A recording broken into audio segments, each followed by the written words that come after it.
మన ప్రభువును రక్షకుడైన యేసుక్రీస్తు నామములందరికీ వందనాలు. ప్రేమైన దేవుని బిడ్డలారా, మరి యొక్క ఉదయకాలాన్ని దేవుడు మనకిచ్చాడు.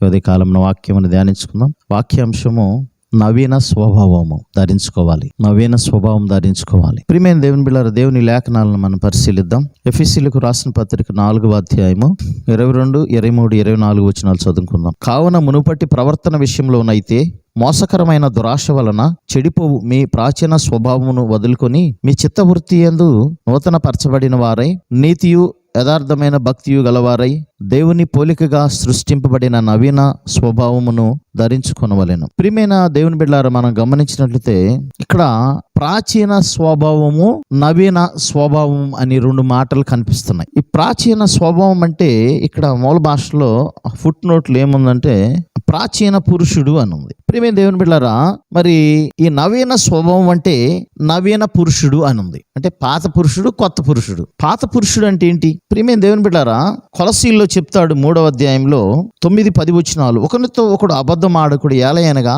ప్రాచీన స్వభావమును దాని క్రియలతో కూడా మీరు పరిత్యజించి జ్ఞానము కలుగు నిమిత్తము దానిని సృష్టించిన వాని పోలిక చొప్పున నూతన పరచబడుచున్న నవీన స్వభావమును ధరించుకుని ఉన్నారు అని అంటున్నారు. ఇక్కడ ప్రాచీన పురుషుడు అనేది ఏంటంటే పాప పురుషుడు, అంటే పాప స్వభావం. ఈ పాప స్వభావం అనేది కొన్ని ఇక్కడ తెలియజేస్తా ఉన్నాడు. ప్రియమైన దేవుని బిడ్డలారా, ఈ ఎఫెసీయులకు రాసిన పత్రిక కూడా తెలియచేశాడు అక్కడ ఆల్రెడీ 22వ వచనంలో. కావున మునుపటి ప్రవర్తన విషయంలోనే అయితే మోసకరమైన దురాశల వలన చెడిపోవు. అంటే మోసకరమైనటువంటి దురాశలు ఏవైతే ఉంటాయో అవి ప్రాచీన స్వభావం. ఈ ప్రాచీన స్వభావంలో ఇక్కడ కొలసీల్లో కూడా తెలియజేస్తా ఉన్నాడు. ప్రియమైన దేవుని బిడ్డలారా, ఈ ప్రాచీన స్వభావం గురించి మాట్లాడుతూ భూమి మీద ఉన్న మన అవయములను ఏవైతే ఉన్నాయో అనగా జారత్వము, అపవిత్రత, కామాతురతను, దురాశను, విగ్రహారాధన అయిన ధనాపేక్షను చంపివేయుడి. వాటి వలన దేవుని ఉగ్రత అవిధేయుల మీదికి వచ్చును.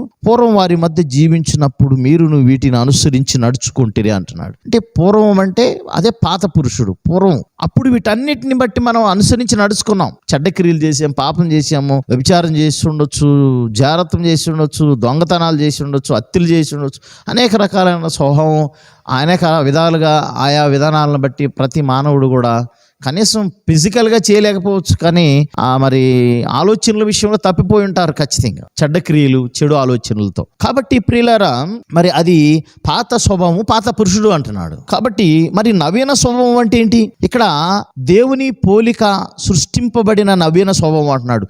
నవీన స్వభావం అంటే దేవుని పోలిక.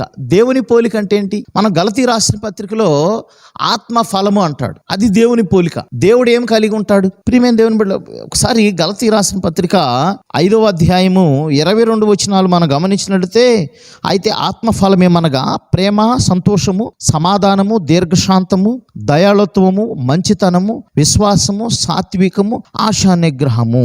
ఇవన్నీ కూడా నవీన స్వభావం. ఇవి అంటే దేవుని యొక్క స్వభావం, దేవుని గుణగణ లక్షణాలు. ఇవన్నీ ప్రేమ కలిగి ఉంటాడు దేవుడు, దయ కలిగి ఉంటాడు. ఆయన ఎప్పుడు సంతోషపడమని చెప్తాడు. He is always happy. సమాధానం ఇవ్వటానికి ఈ లోకానికి వచ్చాడు యేసు ప్రభువారు సమాధానకర్తగా. దీర్ఘశాంతం అంటే యేసు ప్రభువారికి మించిన దీర్ఘశాంతం ఎవరిని మనం చూడం. ఎందుకంటే ఆయన్ని అంత హింసించి, అంత బాధ పెట్టి సిలువలో ఆయన్ని సిలువేసినప్పుడు కూడా సిలువేసిన వారి గురించి ప్రార్థన చేస్తారు ప్రభువారు. అంటే ఆయన ప్రణాళిక ఏదైతే ఉందో ఆ ప్రణాళిక నెరవేర్చడానికి ఈ లోకానికి వచ్చారు. కాబట్టి ఆయన లాంగ్ సఫరింగ్ దీర్ఘశాంతం వహించాడు. ఆయన ఎన్నో శ్రమలను అనుభవించాడు. కాబట్టి ప్రియులారా, అది దేవుని స్వభావం. దయాళుత్వం, కైండ్నెస్, మంచితనం, గుడ్నెస్, విశ్వాసము, ఫెయిత్ కదా, విశ్వాసమున కర్త ప్రభువారు. సాత్వికము, ప్రభువారు అంటాడు, నేను సాత్వికుడు గనక నా కాడిని ఎత్తుకుని మీరు నడవండి అని అంటాడు. నేను సాత్వికుడును, దీన మనసు గలవాడు అని అంటాడు. అవును, యేసు ప్రభువారు గొప్ప సాత్వికుడు, గొప్ప దీన మనసు కలిగిన వాడు. ఆశా నిగ్రహము,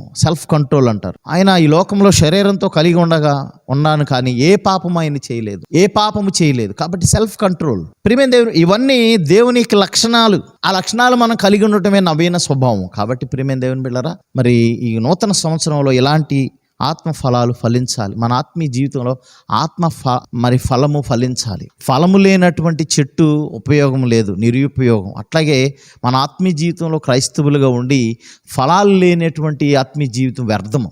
ఫలించాలి, మనం ఆత్మఫలం ఫలించాలి. అప్పుడే అదే నూతన స్వభావం, లేకపోతే నవీన స్వభావం. అందుకనే క్రీస్తునందులో నూతన సృష్టి, పాతవి గతించనంటాడు. పాతవి గతించినట్టు క్రీస్తునందు ఉన్నప్పుడు చెడ్డ క్రియలన్నీ గతించిపోతాయి. ఇప్పుడు నూతనమైన క్రియలు, దేవుని పోలిక మనలోకి వచ్చేస్తాయి, దేవుని స్వరూపం మనలోకి వచ్చేస్తాయి. ఆ రీతిగా ప్రభునందు విశ్వాసం ఉంచుదాం, ప్రభు కొరకు బ్రతుకుదాం. ఈ నూతన సంవత్సరం నూతనమైన నిర్ణయాలు చేసుకుని ముందుకు వెళ్దాం. దేవుడు అలాంటి నవీన స్వభావం అందరికీ దయచేయునుగాక. దేవుడి పరిశుద్ధ వాక్యం దీవించునుగాక. ఆమేన్. ప్రార్థన చేసుకుందాం. మమ్మల్ని మిక్కిలిగా ప్రేమించిన ప్రియ పరలోకపు తండ్రి, అవును ప్రభా, ప్రాచీన స్వభావం వదులుకుని నవీన స్వభావం మేము ధరించుకోవటానికి, అనగా దేవుని పోలిక చొప్పున మేము ఉండటానికి కృప చూపించండి ప్రభా. మీకు వందనాలయ్యే. భూమి మీద ఉన్న ఈ శరీర సంబంధమైన కార్యములు ఏవైతే మమ్మల్ని, మా మనసుల్ని, మా శరీరాలను అపవిత్రపరుస్తాయో, అనేక మందికి హానికరంగా ఉంటాయో, వాటిని అన్నీ విడిచిపెట్టి ఏవైతే మా శరీరాలను పవిత్రపరుస్తాయో, మా మనసుకి మంచివో, లేకపోతే మా జీవితాలకు మంచివో, ఇతరులకు మంచివో, అలాంటివి ఆత్మఫలము, ప్రేమ, సంతోషం, సమాధానం, దీర్ఘశాంతం, దయతో, మంచితనం, సాత్వికం, విశ్వాసం, ఆశానిగ్రహం ఇవన్నీ కలిగి ఉంటే కృప చూపించండి. మీ సన్నిధి మాకు తోడుగుని సహాయం చేయమని, నవీన స్వభావం ధరించుకోవడానికి మీ సన్నిధి తోడుగుంచమని యేసు పరిశుద్ధ నామమున అడిగి వేడుకుని ప్రార్థన చేస్తున్నాం తండ్రి. ఆమేన్. తండ్రి అయిన దేవుని ప్రేమయు ప్రభువైన యేసు క్రీస్తు వారి కృపయు పరిశుద్ధాత్మ సహవాసం చేరమనుకున్న సకల పరిశుద్ధులకు ఎల్లప్పుడూ తోడై నడిపించునుగాక. ఆమేన్. అందరికీ వందనాలు ప్రియులారా. మరీ కొద్ది కాలాన్ని మనందరం కలుసుకుందాం. దేవుడు మీ అందరిని కూడా దీవించి ఆశీర్వదించి బలపరచునుగాక. God bless you all.